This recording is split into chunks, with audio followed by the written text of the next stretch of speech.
नमस्कार साथियों, जय हिंद, जय भारत।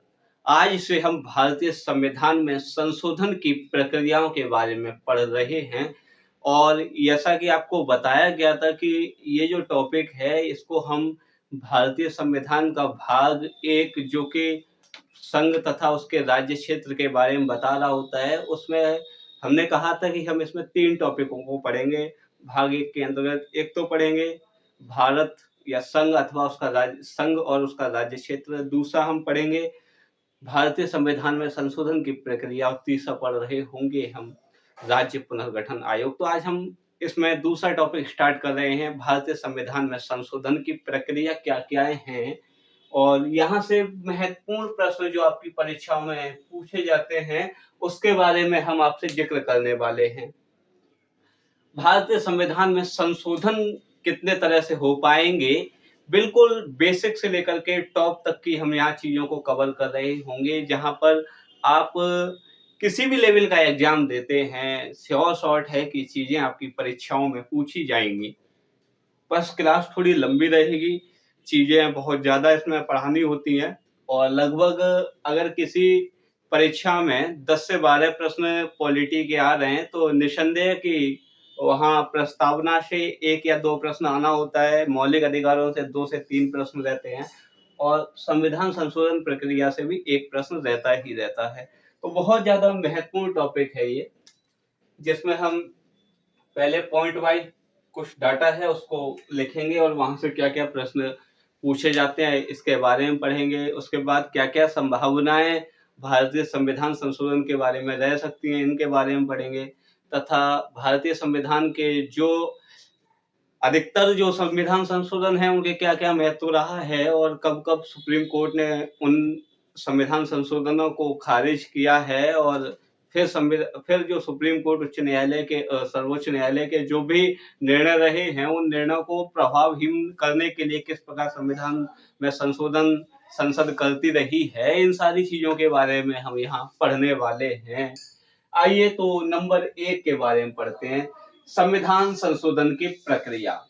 पॉइंट नंबर 1 है कि अनुच्छेद 368 368 में संविधान संशोधन की प्रक्रिया का उल्लेख है।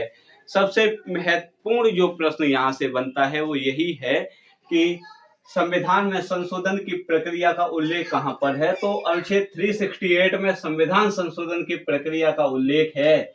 इसके अनुसार संविधान में 2 तरीकों से संशोधन होता है। ध्यान रखना, अनुच्छेद 368 368 में संविधान संशोधन की प्रक्रिया का उल्लेख है, लेकिन यहाँ पर संविधान में जो संशोधन होता है वो केवल 2 तरह से होता है। किन 2 तरह से होता है? एक तो होता है आपका विशेष बहुमत, दूसरा होता है विशेष बहुमत तथा राज्य विधानमंडलों का आधे राज्य विधानमंडलों का अनुमोदन। क्लियर है? यहाँ थोड़ा और इस पॉइंट में आगे जाते हैं कि भारतीय संविधान संशोधन में 3 तरीकों से संशोधन किया जा सकता है।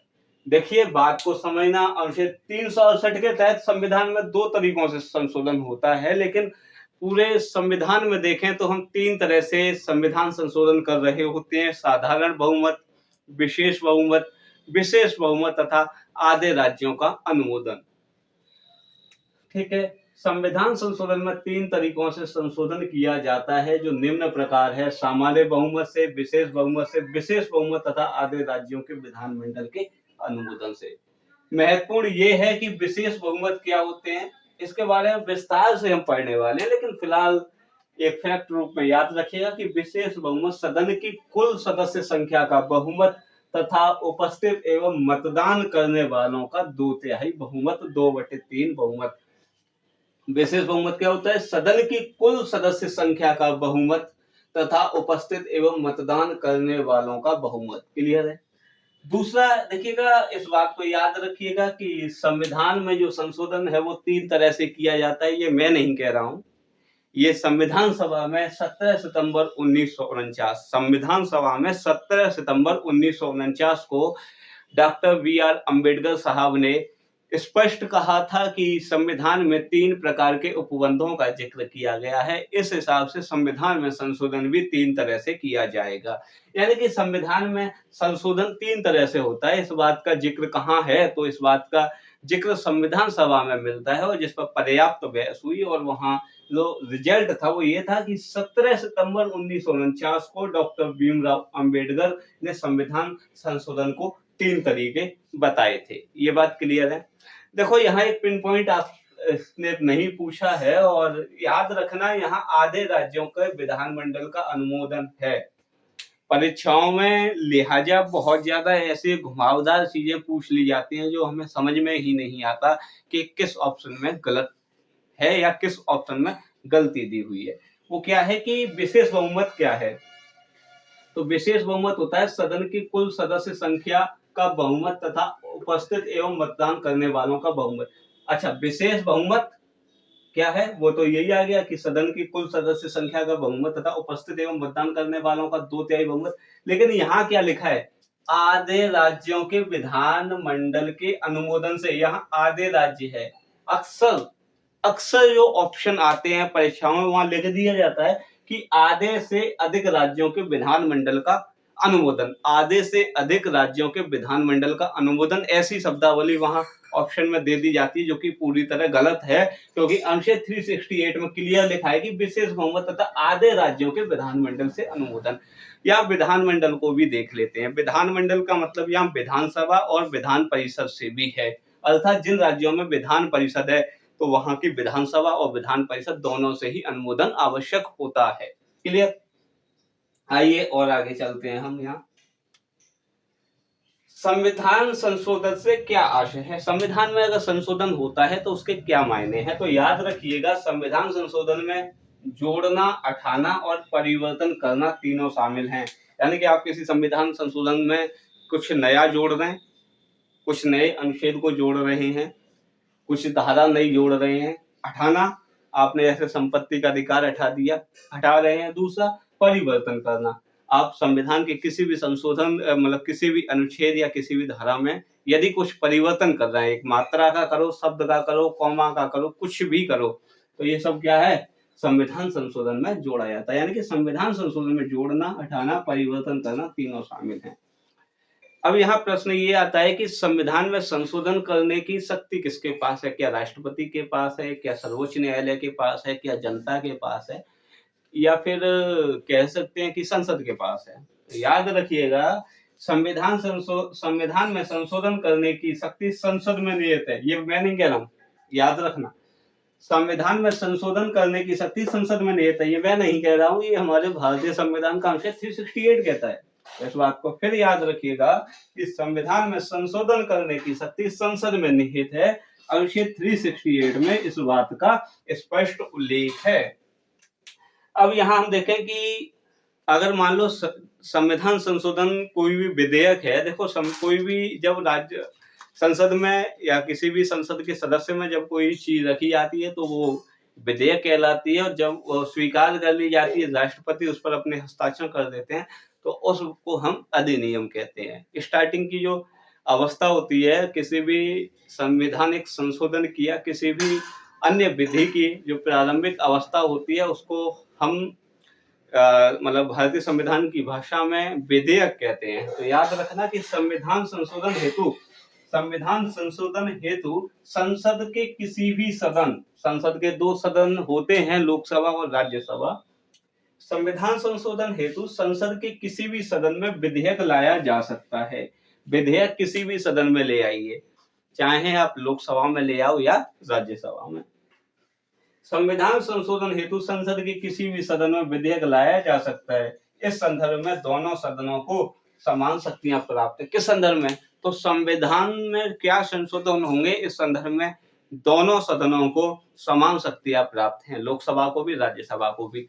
आपके मन में ये प्रश्न रहेगा कि सर ये समान शक्तियां क्या हैं और क्यों कर दी गई? क्योंकि हम देखते हैं कि एक तरफ लोकसभा में 543 सदस्य हैं, राज्यसभा में हम देखते हैं तो 245 सदस्य हैं। सदस्य देखना है तो दोगुना है। राज्यसभा में जो सदस्य हैं, राज्यसभा के जो सदस्यों की संख्या है वो लोकसभा के सदस्यों की संख्या की दोगुनी है। और ऐसा होने के बावजूद भी संविधान संशोधनों के जो भी विधेयक हैं उन पर दोनों सदनों को, लोकसभा और राज्यसभा को, समान शक्तियां प्राप्त हैं। इस बारे में आपके मन में प्रश्न उठना जायज है, फिर भी हम आगे देखते हैं, उस बारे में जो प्रश्न है उस जिज्ञासा को भी शांत करेंगे। संविधान संशोधन विधेयकों को एक सदन में पारित करता है। मान लीजिए कि संविधान संशोधन विधेयक लोकसभा में रख दिया, संविधान संशोधन विधेयकों को एक सदन पारित करता है तो वह विधेयक दूसरे सदन में जाता है, क्या है कि संविधान संशोधन विधेयकों को एक सदन पारित करता है तो वह विधेयक दूसरे सदन में जाता है। दूसरा सदन उस विधेयक को पारित कर सकता है अथवा पारित करने से इनकार कर सकता है। आइए इससे आगे की चीजों को जानते हैं। अभी हम लोगों ने देखा कि संविधान संशोधन विधेयकों को एक सदन पारित करता है तो वह विधेयक दूसरे सदन में जाता है और दूसरा सदन उस विधेयक को पारित कर सकता है अथवा पारित करने से इनकार भी कर सकता है। जी हाँ, कोई भी सदन हो, मान लो पहले विधेयक लोकसभा में आया है और लोकसभा से पारित होकर के राज्यसभा में जाता है तो राज्यसभा उस विधेयक को पारित भी कर सकती है, उस विधेयक को पारित करने से इनकार भी कर सकती है। सपोज कीजिए पहले विधेयक राज्यसभा में आया, राज्यसभा में जब विधेयक आ चुका है और राज्यसभा उसको पारित कर देती है तो वह विधेयक लोकसभा में जाता है, लोकसभा उसको विधेयक को पारित भी कर सकती है, पारित करने से इनकार भी कर सकती है। अब आप यहाँ देख पा रहे होंगे कि संविधान संशोधन हेतु संसद के किसी भी सदन को विधेयक लाया जा सकता है। संविधान संशोधन हेतु संसद के किसी भी सदन में विधेयक लाया जा सकता है। इस संदर्भ में दोनों सदनों को समान शक्तियां प्राप्त हैं। ये बात क्लियर है। अब एक प्रश्न ये उठता होगा, मान लो कि कोई विधेयक राज्यसभा में लाया गया, लोकसभा उसको पारित नहीं कर रही है, तो क्यों ना वहां संयुक्त बैठक करके उसको पारित करा लिया जाए। तो जी हाँ, ध्यान रखिएगा, संविधान संशोधन विधेयकों के संदर्भ में संयुक्त बैठक का प्रावधान नहीं है। क्या कहा मैंने? संविधान संशोधन विधेयकों के संदर्भ में संयुक्त बैठक का प्रावधान नहीं है। इस बात को याद भी रखिएगा, संविधान संशोधन के विधेयकों पर संयुक्त बैठक का कोई प्रावधान नहीं है। अब आप यहाँ एक बात को समझिए कि आखिर ऐसा किया क्यों गया। मान लो किसी विधेयक को अगर लोकसभा पारित कर दे तो राज्यसभा में क्यों भेजा जाता है भाई? वैसे भी तो हम उसको लागू कर सकते हैं। या फिर कोई विधेयक जब राज्यसभा पारित कर दे तो लोकसभा में क्यों भेजा जाता है? क्या है ये चक्कर? ऐसा क्यों बनाया गया? क्या कारण थे कि संविधान संशोधन के संदर्भ में संसद के दोनों सदन, लोकसभा और राज्यसभा को बराबर शक्तियां दी गई, समान शक्तियां दी गई? क्या कारण था भाई इसका? तो इसका कारण था और टेक्निकल रीजन था, उस रीजन को मेरे लिहाज से आपको पता होना चाहिए। मान लीजिए कभी ऐसा हो जाए, हम देखें कि राज्यसभा में जो अधिकतम सदस्य संख्या है वो 250 होती है, लेकिन वर्तमान में 245 है सदस्य। राज्यसभा में अधिकतम सदस्यों की संख्या 250 हो सकती है, लेकिन वर्तमान में 245 है, जिसमें 12 जो सदस्य हैं वो राष्ट्रपति द्वारा मनोनीत होते हैं, तो बच गए 233। क्लियर है? ये तो ऐसे हैं जिनका निर्वाचन होता है। अब वो निर्वाचन किस विधि से होता है, कैसे होता है, वो हम बाद में देखेंगे। फिलहाल हम जो पढ़ रहे हैं वहां अपना फोकस कर रहे हैं। 233 सदस्य ऐसे हैं कि इनका निर्वाचन होता है और कुल हम देखें तो कितने हैं? 245। लोकसभा में आ जाइए, लोकसभा में जो सदस्यों की संख्या है अधिकतम 552 हो सकती है, लेकिन 2 एंग्लो इंडियन जो होते थे उनका मनोनयन का प्रावधान वर्तमान में नहीं है, तो अधिकतम संख्या 550 हो सकती है। लेकिन वर्तमान में कितने हैं? तो वर्तमान में हम देखते हैं कि 543 सदस्य हैं। ये यहाँ इस बात को समझना है कि आखिर क्या कारण था कि संविधान संशोधन के संदर्भ में संसद के दोनों विधेयकों को समान शक्तियां दी गई। उस बात को हम यहाँ समझना चाह रहे हैं, बिल्कुल सामान्य भाषा में। 543 सदस्य हैं। मान लो कोई पार्टी है ए और मान लीजिएगा कि कोई एक पार्टी हो सकती है, उसका नाम मैंने ए ले लिया, ए पार्टी है और लोकसभा के चुनाव हुए, इस ए पार्टी को 543 की पूरी 543 सीटें प्राप्त हो गई थी। क्या लोकसभा में वर्तमान में अधिकतम जो सदस्य हैं वो 543 हैं और ए पार्टी को किसी लोकसभा चुनाव में पूरे 543 सदस्य प्राप्त हो गए। पूर्ण बहुमत आ गया भाई। पूर्ण बहुमत भी छोड़िए, प्रचंड से प्रचंड बहुमत उस पार्टी को आ गया है। अब ये पार्टी क्या करेगी? मान लीजिए कि ये संविधान में संशोधन करना चाहती है। क्या चाहती है? संविधान संशोधन करना चाहती है तो संविधान संशोधन विधेयक लाएगी।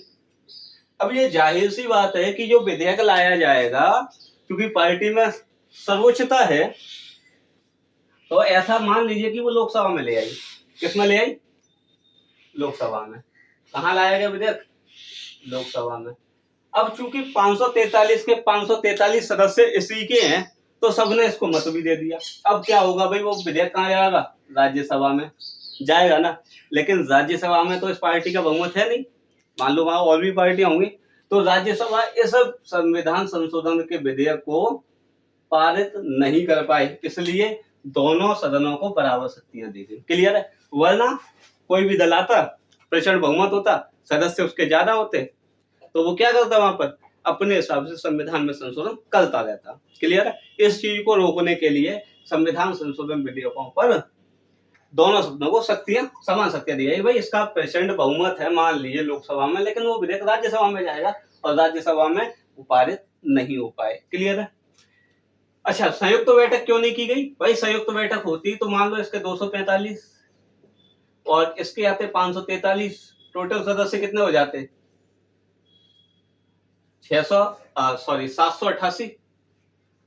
अब आधे से ज्यादा तो किसके? 543। तब भी क्या होता? वो विधेयक पारित हो जाए। तो ये मतलब तानाशाही संविधान संशोधन विधेयकों के रूप में कोई भी राजनीतिक दल तानाशाही ना कर पाए, तो उस तानाशाही को रोकने के लिए हमारे संविधान सभा के जो भी सदस्य थे वो चाहते थे कि संविधान संशोधन विधेयकों के संदर्भ में दोनों सदनों को समान शक्तियां दी जाए।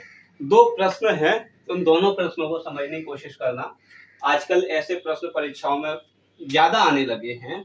प्रश्न ये है, कथन कारण में है कि कथन है संविधान संशोधन के संदर्भ में संसद के दोनों सदनों को समान शक्तियां प्राप्त हैं। कथन क्या है? संविधान संशोधन के संदर्भ में संसद के दोनों सदनों को समान शक्तियां प्राप्त हैं। कारण है संविधान निर्माता संविधान संशोधन के संदर्भ में किसी एक सदन को शक्तियां नहीं देना चाहते थे। आपसे ऑप्शन आ जाएगा कथन सही है, कारण गलत है। दूसरा ऑप्शन हो जाएगा कारण सही है, कथन गलत है। तीसरा हो जाएगा कथन और कारण दोनों सही है तथा दोनों एक दूसरे की व्याख्या करते हैं। तीसरा जाएगा कथन व कारण दोनों सही है और दोनों एक दूसरे की व्याख्या नहीं करते हैं। तो याद रखिएगा, यहाँ पर कथन और कारण दोनों सही है, क्योंकि संविधान निर्माता संविधान संशोधन के संदर्भ में किसी एक सदन को शक्तियां नहीं देना चाहते थे, इसीलिए संविधान संशोधन के संदर्भ में संसद के दोनों सदनों को समान शक्तियां प्राप्त है। यहाँ पर कथन और कारण दोनों सही है तथा दोनों ही एक दूसरे की व्याख्या करते हैं। अगला प्रश्न देख लेते हैं। संविधान कथन है कि संविधान संशोधन के संदर्भ में संयुक्त बैठक का कोई प्रावधान नहीं है। कारण है संविधान निर्माता संविधान संशोधन के संदर्भ में दोनों सदनों को समान शक्तियां देने चाहते थे। तो यहाँ भी हम देखेंगे कि कथन और कारण दोनों सही है और यहाँ कथन और कारण दोनों सही है तथा दोनों एक दूसरे की व्याख्या करते हैं। कथन यह है कि संविधान संशोधन के संदर्भ में संयुक्त बैठक का कोई प्रावधान नहीं है और कारण है कि संविधान निर्माता संविधान संशोधन के संदर्भ में दोनों सदनों को समान शक्तियां नहीं देना चाहते थे। तो क्लियर हुई होगी ये बातें। आइए अब आगे बहुमत क्या है। मान आपको पता है कि संसद के दो सदन होते हैं, लोकसभा और राज्यसभा। लोकसभा में जो वर्तमान में अधिकतम सदस्य संख्या है 543 है, राज्यसभा में अधिकतम सदस्य संख्या वर्तमान में 245 है। एक वर्ड आता है, ध्यान रखना, गणपूर्ति। याद रखिएगा, गणपूर्ति या कोरम। गणपूर्ति क्या होती है? तो किसी भी सदन की वह न्यूनतम सदस्य संख्या, किसी भी सदन की वह न्यूनतम सदस्य संख्या जो जितने सदस्य उपस्थित होने पर सदन की कार्यवाही या बैठक की जा सके। तो ध्यान रखना, गणपूर्ति जो है लोकसभा और राज्यसभा की कुल सदस्य संख्या का 1/10 है। तो लोकसभा की जो गणपूर्ति है वो 54 है, राज्यसभा की गणपूर्ति 25 है, ऐसा आप याद रखिएगा। अब सामान्य बहुमत क्या होता है? तो गणपूर्ति पूरी होने के पश्चात, गणपूर्ति पूरी यानी कि बैठक चल रही है तो 54, कम से कम 54 सदस्य हो और यहाँ राज्यसभा में कम से कम 25 सदस्य हो। ज्यादा हो जाए, जैसे ये 70 हो गए, और यहाँ मान लो कि किसी दिन 40 सदस्य उपस्थित रहे और हमें संविधान में संशोधन करना है, तो साधारण संशोधन हम कर सकते हैं। केवल यहाँ 70, लोकसभा में 70 और राज्यसभा में 40 सदस्य उपस्थित हो, या कम से कम लोकसभा में 54 और राज्यसभा में कम से कम 25 सदस्य उपस्थित हो। तो सामान्य बहुमत क्या है कि गणपूर्ति पूरी होने के पश्चात उपस्थित सदस्यों के आधे से एक अधिक का जो बहुमत है वही सामान्य बहुमत कहलाता है। गणपूर्ति पूरी होने के पश्चात उपस्थित सदस्यों के आधे से एक अधिक सामान्य बहुमत कहलाता है। अब प्रश्न यह है, विशेष बहुमत क्या होता है? तो विशेष बहुमत में दो बातें आपको याद रखनी है कि सदन की कुल सदस्य संख्या का बहुमत तथा उपस्थित एवं मतदान करने वालों का 2/3 बहुमत। इस बात को समझते हैं।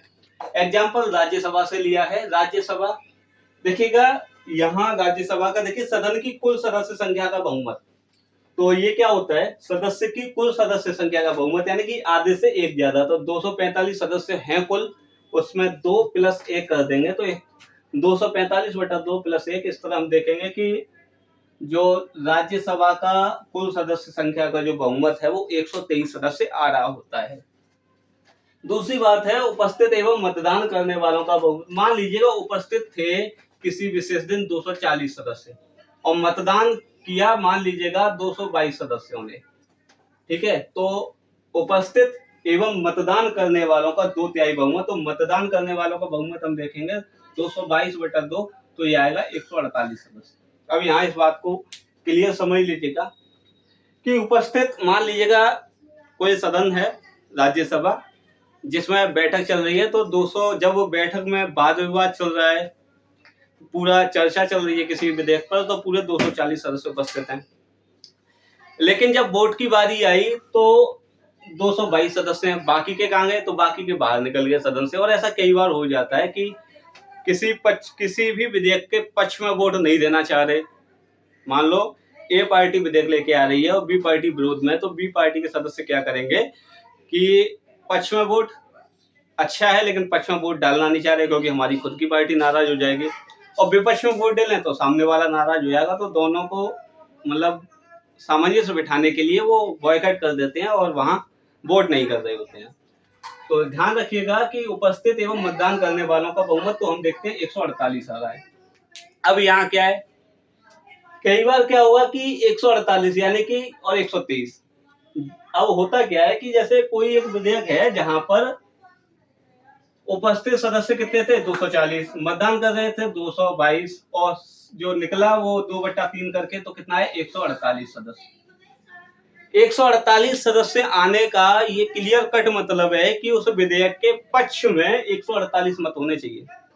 क्लियर है? पक्ष में कितने होने चाहिए? 148। आप कहेंगे कि हम 123 से ज्यादा पक्ष में लेके आए, लेकिन नहीं, वहां क्लियर कट है कि सदन की कुल सदस्य संख्या का बहुमत कि भाई 123 हो। दूसरा क्या है? उपस्थित एवं मतदान करने वालों का 2/3 बहुमत, तो 148 सदस्य पक्ष में होने चाहिए। मान लो किसी ने प्रेजेंट है 143 सदस्य, वोट हुई तो 133 थे। अब यहाँ 90 सदस्य पक्ष में होने चाहिए। मान लीजिएगा प्रेजेंट है 240 और पूरा वोट 240 ने किया, लेकिन पक्ष में वहां कितने होने चाहिए? 160 के हुए, 2/3 निकालेंगे। मान लीजिएगा 200 उपस्थित थे और वोट भी 100 नहीं किया है, तो वहां 67 मत पक्ष में होने चाहिए। 245 सदस्य के 245 सदस्य किसी विशेष दिन राज्यसभा में उपस्थित थे, वोट भी 245 नहीं कर दिया, तो इस कंडीशन में देखेंगे कि उस विधेयक के पक्ष में 163 मतलब 163 वोट या मत होने चाहिए। क्लियर है? आगे देखते हैं।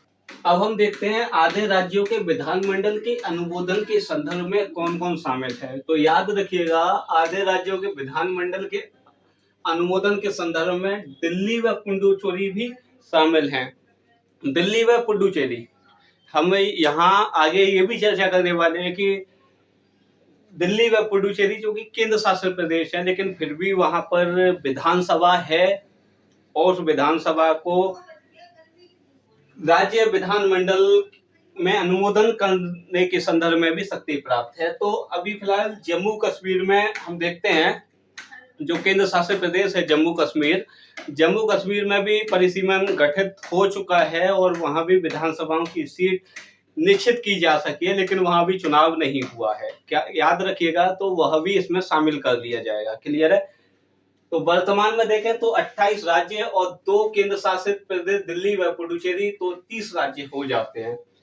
फिर कह रहा हूं कि जम्मू कश्मीर में जैसे ही विधानसभा का गठन हो जाएगा वह भी इसमें शामिल हो जाएगी, लेकिन वर्तमान में तो 30 ही है। यहाँ याद रखना, आधे राज्यों के विधानमंडल में विधानसभा और विधान परिषद दोनों हैं, अर्थात जिन राज्यों में विधान परिषद है तो इस संशोधनों में जो भी अनुमोदन मांगा जाता है वहां पर विधानसभा प्लस विधान परिषद दोनों का अनुमोदन आवश्यक है। ये मैं नहीं कह रहा हूं, ये अनुच्छेद 368 कहता है, 368 कहता है, जो कि संविधान संशोधन की प्रक्रिया का भी उल्लेख कर रहा होता है। तो याद रखना, अनुच्छेद 368 में राज्य विधान शब्द का उल्लेख है, अर्थात जिन राज्यों में विधान परिषद है वहां दोनों सदनों से अनुमोदन प्राप्त करना होगा। क्लियर? तो अनुमोदन कितनों से लिया जाता है? तो ध्यान रखना, 28 प्लस 2 कुल राज्य हो गए 30। अनुमोदन कितनों से लिया जाएगा? 15। कई लोगों को क्या लगेगा कि भाई आधे से अधिक राज्य, यानी कि आधे 15 प्लस 1, आधे से 1 अधिक, तो वो चीज बिल्कुल गलत है। केवल क्या है? आधे राज्यों का अनुमोदन। दूसरा है, मान लीजिए कोई संविधान संशोधन विधेयक है, अनुमोदन के लिए राज्यों के पास आ गया, राज्य उसमें क्या करेगा? क्या राज्य उसमें अपना अनुमोदन देगा? ये अधिकार तो है ही। क्या अनुमोदन देने से इनकार भी कर सकता है? क्या ये अधिकार है राज्य के पास? या फिर राज्य उस विधेयक में कोई संशोधन कर सकता है? तो देखते हैं, संसद के विशेष बहुमत से पारित होने के बाद जब कोई विधेयक राज्य विधानमंडल के पास अनुमोदन हेतु जाता है तो राज्य विधानमंडल अनुमोदन दे सकते हैं, अनुमोदन देने से इनकार कर सकते हैं, ये दोनों चीजें, लेकिन क्या नहीं कर सकते? परंतु उसमें किसी भी प्रकार का संशोधन नहीं कर सकते। क्लियर है? तो राज्य विधानमंडल किसी भी संविधान संशोधन विधेयक जब पारित होने के बाद अनुमोदन के लिए राज्य के पास आया है तो राज्य उसमें अनुमोदन दे सकते हैं, अपना अनुमोदन नहीं दे सकते हैं। जो महत्वपूर्ण है कि उसमें संविधान संशोधन में किसी भी प्रकार का बदलाव नहीं कर सकते। क्लियर है? सबसे महत्वपूर्ण यह है कि संविधान संशोधन के संदर्भ में पहल हमेशा संसद ही करती है, राज्य विधानमंडल नहीं। कैसा भी संविधान संशोधन हो, अगर उसके बारे में कोई भी पहल की जाएगी तो वो केवल और केवल संसद करेगी। और हम यहाँ एक बात पहले ही फैक्ट लिखा दिया था, वो ये था कि अनुच्छेद 368 में संविधान में संशोधन करने की शक्ति संसद में निहित है, अर्थात वो यही है कि संविधान संशोधन के संदर्भ में पहल संसद ही करती है, राज्य विधानमंडल नहीं। आगे की कक्षाओं में हम देखेंगे कि ऐसे कौन कौन से प्रावधान हैं जिन पर साधारण बहुमत से संविधान संशोधन किया जाता है। आगे हम देखेंगे कि ऐसे कौन से प्रावधान है जहां पर विशेष बहुमत तथा आधे राज्यों के अनुमोदन से संविधान संशोधन किया जाता है। उससे आगे की चर्चाएं कंटिन्यू करेंगे। तब तक बने रहिए साथ। जय हिंद, जय भारत।